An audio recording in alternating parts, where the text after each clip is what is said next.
Scrooge awoke. It was still quite dark and extremely cold. Perplexed and deeply bothered with a mix of dread and astonishment as he thought and thought of Marley's ghost, he asked himself, was it a dream or not?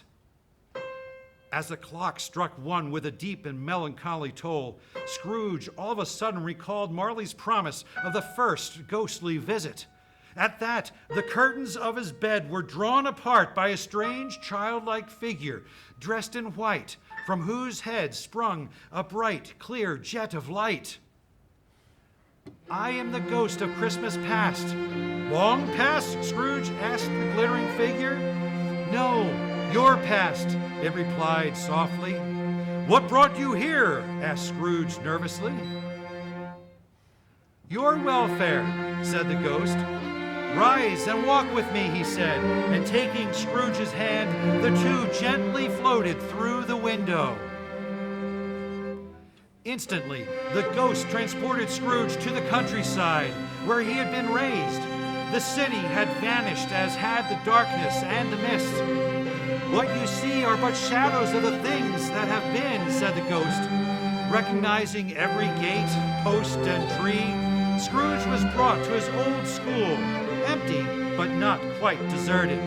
Indeed, Scrooge wept as he saw his poor, forgotten self as he used to be, a solitary child left behind. The ghost motioned toward the classroom door.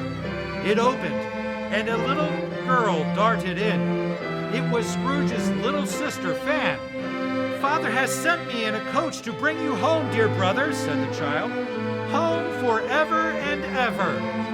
Scrooge reminisced sadly that Fan had died as a woman some years ago and had one child, his nephew, Fred.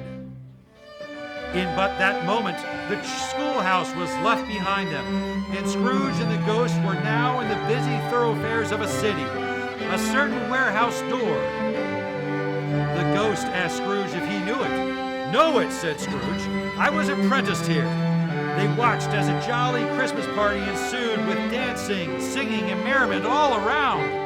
Ebenezer, now a grown young man, and his fellow apprentice Dick Wilkins were leading the way, and with them the jovial old merchant Fezziwig. During the whole of this time, old Scrooge's heart and soul were in the scene, and with his former self. He remembered everything, and he enjoyed everything. "Quickly now, my time grows short," said the ghost as the scene faded to the past. Scrooge immediately saw himself at a different time, when he was slightly older in the prime of life. There was an eager, greedy, restless motion in his eye. He was not alone, but sat by the side of a fair young woman named Belle, in whose eyes there were tears. "You have changed, Ebenezer. A golden idol has displaced me," she said gently.